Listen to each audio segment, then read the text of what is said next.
அருமை தமிழர்களே, சிவகுமாரின் அன்பான வணக்கங்கள். நம்ம பண்டிகை விழா காலங்கள் இதெல்லாம் வரப்போ கடைக்கு போய் நம்முடைய தாய்மார்கள் புடவையெல்லாம் எடுத்துகிட்டு வருவாங்க, விதவிதமான ட்ரெஸ்ஸு. அது அங்கே இருக்கிற ஷெல்ஃபில் அடுக்கி வச்சுருக்கிற அத்தனை புடவையும் இறக்கி போட்டால் கூட சில பேருக்கு திருப்தி இருக்காது. இதை விட அது நல்லா இருக்கே, அதை விட இது நல்லா இருக்கே, இந்த கலருக்கு அந்த பார்டர் நல்லா கிடைக்குமா, அந்த பார்டர் கலரில் பாடி கிடைக்கிற மாதிரியான புடவையினுடைய உடம்பில் அந்த கலர் வருமா, இப்படிலாம் விதவிதமான காம்பினேஷனில் கேட்டுக்கிட்டு இருப்பாங்க.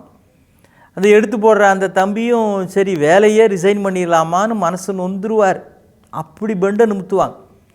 இவ்வளவையும் பார்த்துட்டு இங்கே சரியில்லைங்க, நம்ம பக்கத்து கடையில் வேணாலும் பார்க்கலாமாம்பாங்க. இதை வந்தப்பவே இந்த முடிவு எடுத்துகிட்டு நேரடியாக அங்கேயே போயிருக்கலாம். இதை விட அது நல்லா இருக்கே, அதை விட சில பேர் இவ்வளவு எல்லா புடவையும் புரட்டி போட்டு பார்த்து வாங்கிட்டு வீட்டுக்கு வந்துட்டு எங்கள் கடையில் பார்க்குறப்போ நல்லா இருந்ததுங்க, இங்கே நல்லா இல்லையே அப்படிம்பாங்க. அது வீட்டுக்கார் பாவம் என்ன பண்ணுவார், தெரிலம்மா நாளைக்கு வேணால் போய் எக்ஸ்சேஞ்ச் பண்ணிவிட்டு வரலாமான்னு கேட்டு பார்க்குறேன் அப்படின்னு மறுபடியும் முதல்லேருந்தா அப்படின்னு அவர் யோசிப்பார். இதை விட அது நல்லா இருக்குது, அதை விட இது நல்லா இருக்குது அப்படின்னு ஒப்பிட்டு பார்த்து கொண்டே இருந்தால் வாழ்க்கையில் உவப்பு இருக்காது, வாழ்க்கை உகப்பாக இருக்காது. என்னோடய நண்பர் தான் சொன்னார், அவள் வீட்டில் எப்போ பாரு அந்த அம்மா பக்கத்து வீட்டில் அது வாங்கிட்டாங்க நம்ம இன்னும் வாங்கலையே, எதிர் வீட்டில் இது வாங்கிட்டாங்க நம்ம இன்னும் வாங்கலையே, இப்படியே தனக்கு தேவை இருக்கோ இல்லையோ இப்படியே ஒப்பிட்டு பார்ப்பாங்க. பக்கத்து வீட்டில் அவங்க புதுசாக ஒரு கார் வாங்கியிருக்கிறாங்க, நீங்கள் இன்னும் வாங்கலையே, பக்கத்து வீட்டில் அவங்க வீடு கட்டிட்டாங்க நம்ம எப்போங்க கட்ட போகிறோம் அப்படின்னு.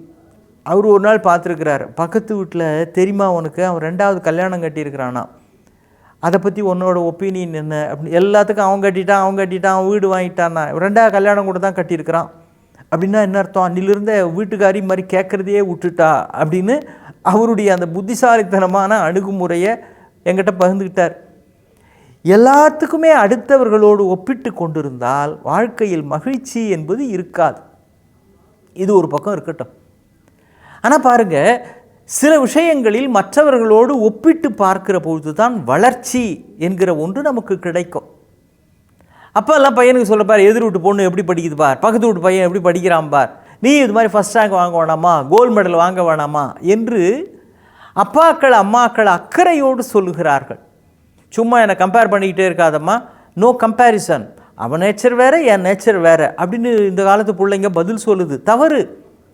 அவங்க அதை சொல்வதற்கு காரணம், நீயும் அவன் கிளாஸில் தானடா படிக்கிற, உனக்கும் அதே வாத்தியார் தானே, நீயும் நினச்சா அவன் மாதிரி நல்லா வாங்கலாமே அப்படின்னு அந்த பிள்ளை பேரில் இருக்கிற அக்கறையினால் சொல்கிறாங்க. அதை பிள்ளைங்க புரிஞ்சுக்கணும். உன்னாலேயும் அது முடியும், நீ ஏன் இது செய்ய மாட்டேங்கிற அப்படின்னு ஒரு ஊன்றுகோலாக ஒரு லைவ் எக்ஸாம்பிள் கண்டு முன்னாலேயே காட்டுறாங்க. அதை ஒரு உதாரணமாகத்தான் எடுத்துக்கொள்ள வேண்டுமே தவிர உள்ளுக்குள் ரணம் தருகிற விஷயமாகலாம் அதை எடுத்துக்கக்கூடாது. நீங்கள் ஒரு நாடு வளர்ந்துருக்கிறதா அல்லது வளரவில்லையா அப்படிங்கிறதையே எதை வச்சு முடிவு பண்ணுறோம், ஜிடிபி, கிராஸ் டொமஸ்டிக் ப்ராடக்ட் அப்படிம்பாங்க. கிராஸ் டொமஸ்டிக் ப்ராடக்ட் இதை வச்சு எக்ஸ்சக்கரில் என்ன இருக்குன்றதையும் வச்சு தான் ஒரு நாட்டினுடைய வளர்ச்சியை பொருளாதார வல்லுநர்கள் கணிக்கிறார்கள்னு அந்த துறையில் சொல்கிறாங்க.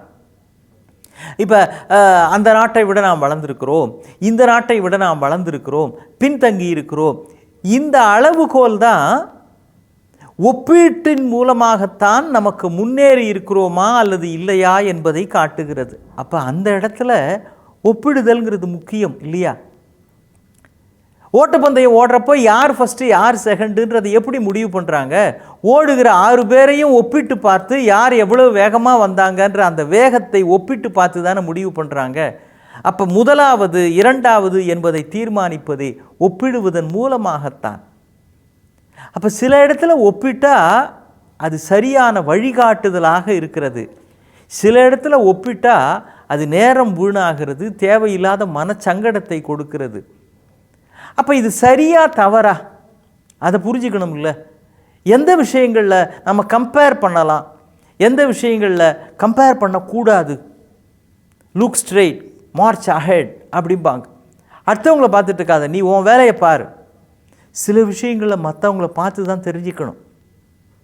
இதுக்கு நம்முடைய பெரியவங்க ரொம்ப அருமையாக ஒரு வழி சொல்கிறாங்க பாருங்கள். வாழ்க்கையை அறம் பொருள் இன்பம் அப்படின்னு 3ஆக பிரித்தார்கள். அறம், பொருள், இன்பம், வீடு அப்படின்னு 4ஆக சொல்லுவார்கள். ஆனாலும் வீடு என்பது ஆன்மீகமானது. அதனால் உலக விஷயங்கள்னு வர்றப்போ அறம், பொருள், இன்பம் இந்த 3ஐயும் பெரியவங்க வச்சாங்க. நம்முடைய தமிழ் பெரியவர்கள் தான். அறத்துப்பால், பொருட்பால், இன்பத்துப்பால் அப்படின்னு நம்ம பெரியவரே திருக்குறள் அப்படி தானே பகுத்திருக்கிறார். இதிலே தான் எங்கே ஒப்பிட வேண்டும், எப்படி ஒப்பிட வேண்டும்ன்றதுக்கு அளவுகோல் சொல்லியிருக்கிறாங்க. நீங்கள் அறம் சம்பந்தமான விஷயங்களில் நம்மை விட உயர்ந்தவர்களோடு ஒப்பிட்டு கொள்ள வேண்டும். நல்லது செய்கிறீங்களா, நல்லது பேசுகிறீங்களா, நல்லது நினைக்கிறீங்களா, அப்போ நம்மை விட உயர்ந்தவர்களோடு ஒப்பிட்டு பார்த்து நான் இன்னும் அது மாதிரி ஆகலையே அப்படின்னு அந்த நிலையை அடையிறதுக்கு முயற்சி பண்ணணும். இப்போ நான் இன்னும் ஒரு விவேகானந்தர் மாதிரி ஆகலையே, ஒரு வள்ளலார் மாதிரி ஆகலையே, இந்த மண்ணுக்காக உழைத்த மகாத்மா காந்தி மாதிரி நான் ஆகலையே, தொண்டு செய்கிற அன்னை தெரசா அளவுக்கு நான் என்ன பெருசாக செஞ்சிட்டேன். அறம் சம்பந்தமான விஷயங்களில் நம்மை விட பெரியவர்களோடு ஒப்பிட்டு பார்த்து அந்த நிலைக்கு செல்ல வேண்டும். பொருள் சம்பந்தமான விஷயங்களில், பொருள்னா பணம், மணி, இன்கம், அசட்ஸ், இதில் யாரோடு சம்பந்தப்படுத்தி கொள்ள வேண்டும், ஒப்பிட வேண்டும் அப்படின்னா நம்மை விட கீழானவர்களோடு ஒப்பிட்டு பார்த்து நிறைவடைய வேண்டும். அறத்தில் நம்மை விட மேலானவர்களோடு ஒப்பிடலாம். பொருள் சம்பந்தமான விஷயங்களில் நம்மை விட கீழாக இருக்கிறவர்களோடு ஒப்பிட்டு பார்த்து தம்மின் மெலியாரை தாம் முன் வைத்து தமதுடைமை அம்மா பெரிதென்று அகமகிழ்கன்னு குமரகுருபரர் எழுதுகிறார். ஜோப்பா அவனுக்கு ஒன்றுமே இல்லை, அவனுக்கு சாப்பாட்டுக்கே வழி இல்லை, தங்கறதுக்கு இடம் இல்லை. ஆண்டவன் எனக்கு 3 வேளை சாப்பாடு கொடுத்துருக்குறான், தங்கறதுக்கு ஒரு இடம் கொடுத்துருக்குறான், ஒரு வேலை கொடுத்துருக்குறான், எனக்குன்னு ஒரு குடும்பம் கொடுத்துருக்குறான் அப்படின்னு பணம் சம்பந்தமான உலகியல் சம்பந்தமான விஷயங்களில் நம்மை விட கீழானவர்களோடு ஒப்பிட்டு பார்த்து மனம் நிறைவடைய வேண்டும்.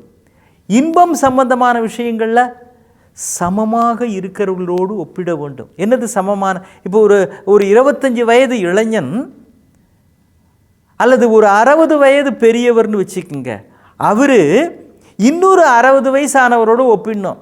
அந்த மனுஷனால் நடக்கக்கூட முடியலப்பா, டாக்டரு 10 அடி நடந்தாலே உங்களுக்கு இன்னும் முட்டி வலி வருதுன்னு நேற்று விசாரிச்சுக்கிட்டு இருந்தார், இவருக்கு அதுவே முடியல, பிபி இருக்குது, சுகர் இருக்குது, கொலஸ்ட்ரால் என்னென்னமோ இருக்குன்றாங்க, எனக்கு இந்த அளவுக்கு ஆரோக்கியம் இருக்கிறதே, என்னால் நடக்க முடியுதே, கண் பார்வை இன்னும் நல்லா இருக்குது, பேச்சு இன்னும் குளரலையே, என் உடம்பு ஹேல் அண்ட் ஹெல்த்தியாக இருக்குது அப்படின்னு சம வயதோடு இருக்கிறவங்களோடு ஒப்பிட வேண்டும். ஒரு 25 வயசு பையனோட 60 வயசு பெரியவர் ஒப்பிட்டு அவன் மாதிரி என்னால் ஜாகிங் போக முடியல, ஜிம்முக்கு போக முடியல, ஈவினிங் பார்ட்டி பண்ண முடியலையே அப்படின்னா, நீ அதெல்லாம் பண்ணி அந்த வயசில் பண்ணி முடிச்சிட்டல்ல, இப்போ உனக்கு சமமானவர்களோடு ஒப்பிட வேண்டும். அறம் சம்பந்தமான விஷயங்களில் மேலானவர்களோடு ஒப்பிடலாம், இன்பம் சம்பந்தமான விஷயங்களில் சமமானவர்களோடு ஒப்பிடலாம், செல்வம் சம்பந்தமான விஷயங்களில் நம்மிலும் கீழானவர்களோடு ஒப்பிட்டு பார்த்து நிறைவடையலாம். ஒப்பிடுவது என்பது இப்படித்தான் இருக்க வேண்டும். அதுதான் வீட்டுக்கும் நாட்டுக்கும் வளர்ச்சிக்கான பாதையாக இருக்கும். மீண்டும் சந்திப்போம். வணக்கம்.